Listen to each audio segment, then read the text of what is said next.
Have you ever heard a story about a church pastor who completely changed her life after a simple moment in a quiet library?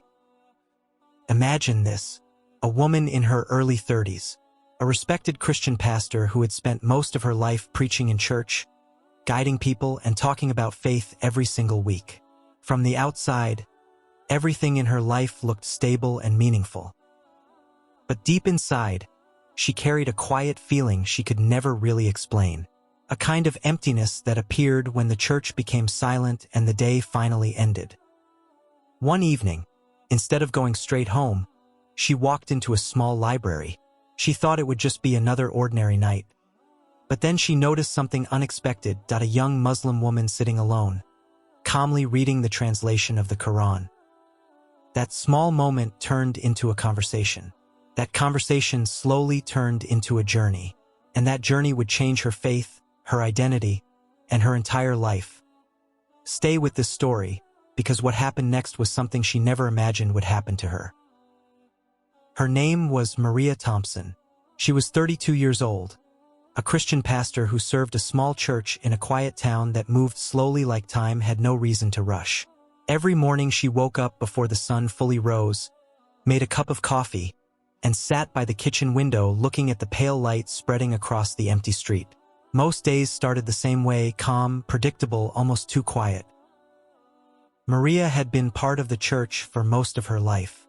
When she was younger, she used to sit in the front pew beside her mother, listening to sermons she did not always understand but still felt deeply. Years later, after studying theology and spending years helping the congregation, she eventually became the pastor of the very same church she grew up in. Her mornings were usually filled with small routines. She would review the sermon notes she had written the night before, sometimes crossing out sentences and rewriting them in a way that sounded more heartfelt. After that, she would answer emails from church members. Some asked for prayer, some wanted advice, and some just wanted someone to listen.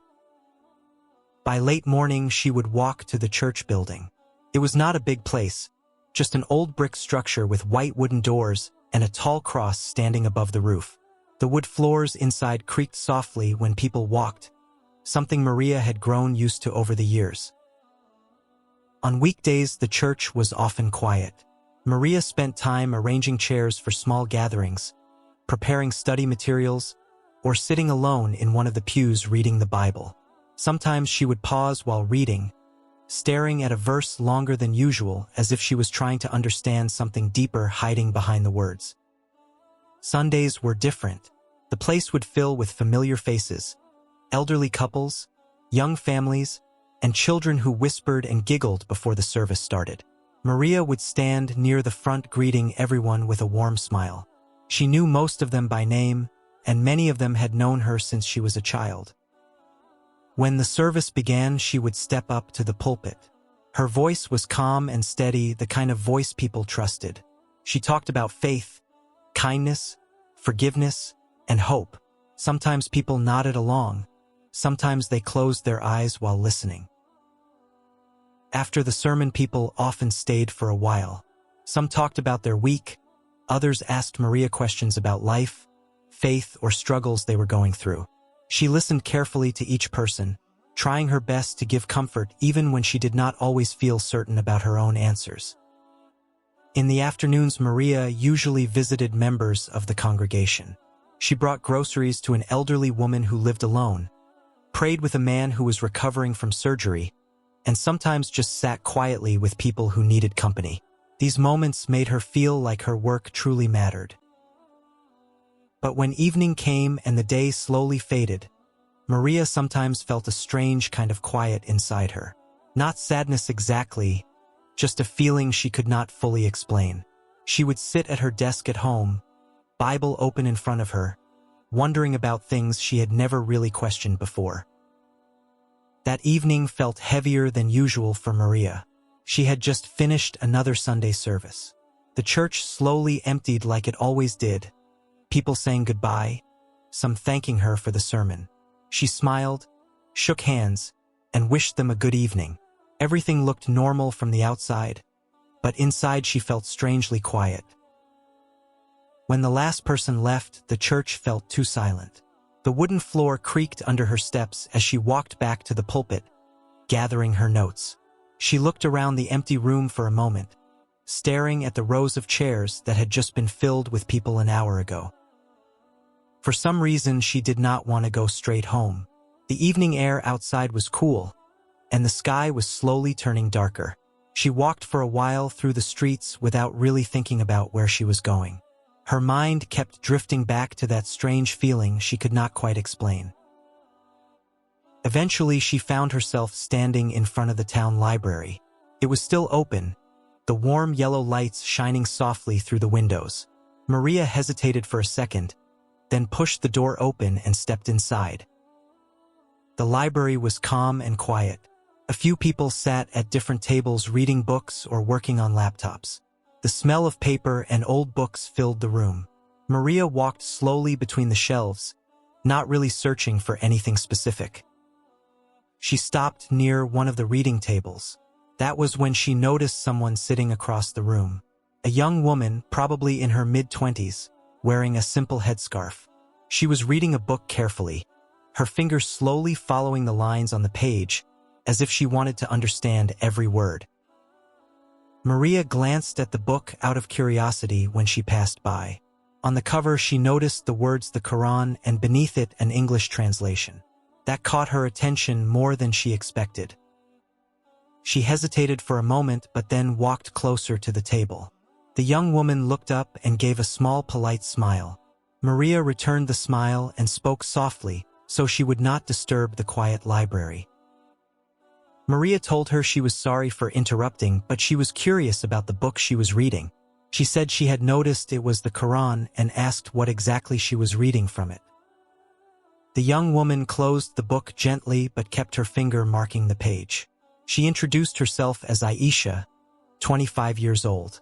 Her voice was calm and friendly, the kind that made conversations feel easy. Aisha explained that she was reading the English translation of the Quran, trying to reflect on its meaning. She said the Quran was the holy book of Islam, believed by Muslims to be the direct word of God revealed to the Prophet Muhammad.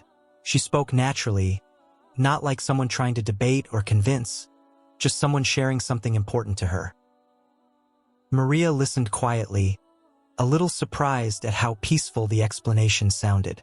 Aisha then briefly explained that Islam teaches belief in one God, the same God who created everything, and that the Quran guides people on how to live with honesty, patience, and compassion.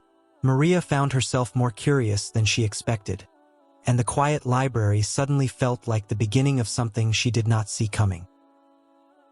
After that evening in the library, Maria could not stop thinking about the conversation she had with Aisha. It was strange because it had only been a short talk, yet something about it stayed in her mind. The calm way Aisha explained things, the way she spoke about God, it all felt simple but meaningful. A few days later, Maria returned to the library. She told herself she just wanted to read, but deep down she wondered if she might see Aisha again. And she did. The same table, the same quiet posture, and the same book open in front of her. Aisha smiled when she saw Maria again. They started talking like old friends even though they had only met once before. Maria asked more questions this time, not in a challenging way, more like someone who was honestly curious. Over the next few weeks, Maria kept coming back. Sometimes they talked about the Quran, sometimes about prophets, sometimes about what Muslims believe about life and God. Aisha never rushed the conversations. She explained things slowly and simply, sometimes even opening the Quran translation and reading a passage out loud. One day Maria asked if she could borrow a translation of the Quran. Aisha happily brought an extra copy the next time they met. Maria began reading it at night in her apartment, sitting at the same desk where she used to prepare church sermons. At first she read out of curiosity, but the more she read, the more she felt something different. The verses about one God, about accountability, about mercy and guidance made her stop and think. Sometimes she would pause for several minutes just reflecting on a single passage. There were nights when Maria felt confused. After all, she had spent her entire life in the church. Her identity, her work, Even her friendships were all tied to it. Changing the way she believed felt like standing at the edge of something unknown. Aisha never pressured her. Whenever Maria shared her doubts or questions, Aisha listened patiently. She explained that in Islam, faith was meant to come from sincere understanding, not from pressure or force. Months passed. Maria kept reading, asking questions, and thinking deeply. The quiet emptiness she used to feel in the evenings slowly changed into something else, something calmer. It felt like pieces of a puzzle in her mind were slowly finding their place. One afternoon in the same library where they first met, Maria looked at Aisha with slightly nervous eyes but also with a soft smile. She said she believed in the oneness of God the way Islam described it. She believed the Quran was truly guidance from God, and she wanted to become Muslim. Aisha's face lit up with a warm smile. She gently explained the simple declaration of faith. Maria repeated the words slowly, sincerely, her voice a little shaky but full of conviction. When it was done, Maria sat there quietly for a moment. The feeling inside her was hard to describe. The confusion that had once followed her for years felt lighter now. She felt peaceful in a way she had never quite experienced before. As they walked out of the library together that evening, the sky was turning orange with the setting sun. Maria, now a Muslim, felt something new in her heart. Not emptiness like before, but a quiet happiness and a sense that she had finally found the path she had been searching for all along. And that was the journey of Maria, a journey that started with questions, continued with honest conversations, and finally led her to a place of peace she had been searching for without even realizing it. Life can be surprising like that. Sometimes the biggest changes do not begin with something dramatic. Sometimes they begin with a quiet moment, a simple conversation, or even a random meeting in a small library. Maria never expected that one evening walk would introduce her to someone who would slowly change the direction of her life. But through patience, learning, and sincere searching, she eventually found a faith that brought calmness to her heart. Stories like this remind us that everyone has their own path and their own journey to understanding. And sometimes the most meaningful journeys begin when we dare to ask questions and truly listen. If you enjoyed this story and want to hear more inspiring and thought-provoking journeys like this, make sure you follow this channel so you do not miss the next story. There are many more powerful stories waiting to be told. Stories about faith, life, unexpected meetings, and moments that can change someone forever, so stay with us. And we will see you in the next story.